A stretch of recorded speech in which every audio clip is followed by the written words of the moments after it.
De quelle guerre vous parlez? À l'Est. Il n'y a pas de guerre. L'agression. Nous sommes tapés. On nous gifle, on nous fait de nous ce qu'on veut. Moi, j'ai vu des camions, des gens là qui viennent. Et donc, en quoi cette situation ne correspond pas à ce que dit Koffi Olomide? Bonjour mesdames et messieurs, bienvenue sur ma chaîne. Pour cette vidéo, on va s'intéresser à l'une des personnes les plus populaires d'Afrique et surtout l'une des personnes les plus populaires du Congo a dit sur la situation au Congo, ce qui lui a valu des ennuis, je crois, et d'être convoqué par le procureur près de la Cour de cassation du Congo. Sans plus tarder, nous passons à la vidéo. Mais avant de passer à la vidéo, commentez, likez, partagez pour soutenir la chaîne, pour lutter contre le shadow banning et pour lutter contre le signalement. On va aller sur Instagram et nous lisons ici la capture, enfin le résumé ou la description de cette publication. La radio-télévision nationale congolaise RTNC a suspendu le journaliste Jesse Kabasele, animateur des Le Panier du Morning Show, après la déclaration controversée de l'invité Koffi Olomide lors de l'émission du 6 juillet 2024. Koffi Olomide a affirmé que il n'y a pas de guerre, nous sommes tapés, on nous gifle, on fait de nous ce qu'on veut, on nous traite comme des enfants, soi-disant un pays en guerre, sans que Kabasele ne réagisse. La RTNC considère que l'absence de réaction de l'animateur pourrait nuire aux efforts du gouvernement pour maintenir la paix.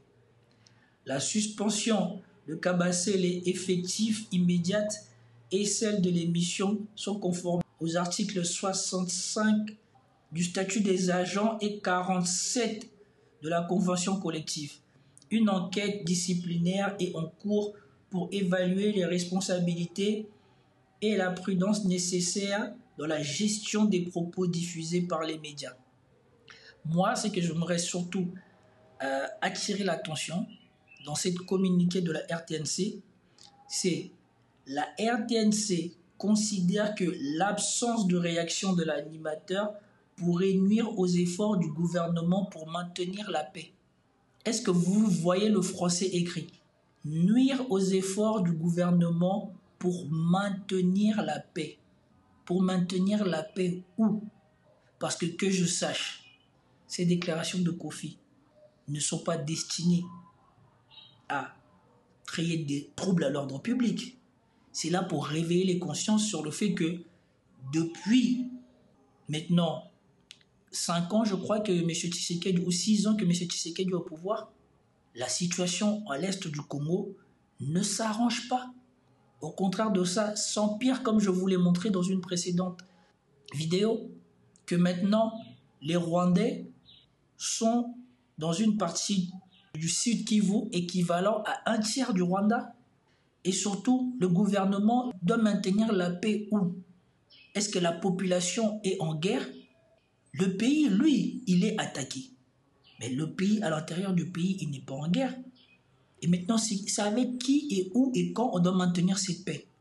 Au lieu de se consacrer à rechercher des moyens pour défendre le pays, on vient réclamer le maintien de la paix quand il n'y a pas de risque à l'ordre public. Est-ce que Koffi Olomide a appelé à l'insurrection? Donc écoutons les paroles de Koffi Olomide déjà. De quelle guerre vous parlez? À l'Est. Il n'y a pas de guerre. L'agression. Nous sommes tapés. On nous gifle, on nous fait de nous ce qu'on veut. Moi, j'ai vu des camions, des gens là qui viennent paisiblement, tranquillement. Il n'y a rien, personne pour les empêcher. Et puis là, hier, j'ai vu que non, parce que dans la moto, front. J'ai eu des larmes. Il n'y a pas de guerre. C'est-à-dire, on nous traite comme des enfants. D'abord, j'ai remarqué qu'on a changé de ministre de la Défense. Moi, je me suis dit, c'est peut-être une sanction. Parce que personne ne s'est posé la question, soi-disant, dans un pays de guerre, soi-disant. Quand on change de ministre de Défense, ça signifie quoi? Ça signifie quoi? Il faut quand même que nous rappelions que nous sommes des gens intelligents, que nous sommes debout, nous sommes des vrais hommes et femmes. Nous disons tous, chacun dit qu'il aime notre pays. Pourquoi on aurait... De quelle guerre vous parlez? Il n'y a pas de guerre. On a changé le ministre de la Défense dans une période, entre guillemets, de guerre. Pourquoi vous dites entre guillemets? Parce que vous ne croyez pas... Non, il n'y a pas de guerre. La guerre, c'est quand tu tires, je tire. On nous agresse. quand on lance une... Reconnaissez au moins qu'on nous agresse. Mais ça, c'est pas la guerre. L'Ukraine est en guerre. Parce que les gens là, de l'Ukraine, Zelensky, il se débrouille, tout ça là, il lance quand même aussi des bombes, tout ça, ils ont des avions, et on le voit, nous, on voit quoi? Ah oui. On comprend mieux. Donc voilà les déclarations de Kofi Olomide. Il a déclaré que voilà, la RDC ne semble pas en position de se défendre, ne semble pas équipée pour se défendre, et alors qu'on est dans une période de conflit armé avec le Rwanda, nous trouvons le moyen de changer le ministre de la Défense. Au lieu de laisser la continuité, surtout que c'est le même président et c'est le même parti qui a gagné les élections, on a trouvé nécessaire de changer de ministre de la Défense. Comment peut-on faire ça dans un moment où vous êtes en guerre? Et vous voyez le contraste ici entre la déclaration de la RTNC et la situation du pays en elle-même. Et surtout, le journaliste n'est pas aussi passif que la RTNC semble le déclarer. Il questionne Kofi Olomide par rapport à la situation de l'Est. Il lui dit que le pays est en guerre. Kofi Olomide conteste, il dit qu'on ne peut pas dire qu'on est en guerre parce que ces gens-là, ils nous tapent. Apparemment, nous laissons faire. Donc on ne peut pas dire qu'on est en guerre parce qu'on ne se défend pas. Et le journaliste dit, dans ce cas-là, nous sommes agressés. Et Kofi Olomide dit, effectivement, peut-être que c'est ça. Parce que si nous étions dans une situation de guerre, comme vous le direz, on n'aurait pas changé de ministre de la Défense. Quel pays change de ministre de la Défense en période de guerre? Et à cause de ça, il a été convoqué au bureau du CSA congolais et apparemment il a reçu une convocation du procureur près de la Cour de cassation et récemment je viens d'apprendre que un groupe de soldats dont on ne sait pas par qui ils ont été mandatés sont allés chez lui en son absence, ont violenté ses gardes du corps, son chauffeur est dans le coma et ont saccagé sa maison. Je ne sais pas si je vais retrouver la publication. Attendez. Voilà. Premièrement, il y a cette publication. Vous voyez? C'est quelqu'un qui a réagi par rapport à la convocation de l'artiste par le procureur général près de la Cour de cassation. L'opposant Claude Loubaya, la convocation de l'artiste musical Kofi Olomide par le procureur général près de la Cour de cassation est un harcèlement judiciaire et un entrave la liberté d'opinion, d'expression et de la presse. Elle dénote avec l'effondrement du système judiciaire assertive et foncièrement corrompu. Je ne partage pas forcément ces idées, surtout pour les derniers mots, mais on ne peut pas convoquer une personne pour avoir partagé son opinion. Je ne vois pas en quoi cela constitue une infraction qui ne justifierait même pas d'être attendu par des policiers, mais peut être attendu par le procureur près de la Cour de cassation. On aurait dit que cet homme-là, il n'a rien d'autre à faire. Qu'est-ce qu'un procureur près de la Cour de cassation a à faire d'un simple justiciable et d'un simple individu congolais, aussi Kofi Olomide qu'il soit?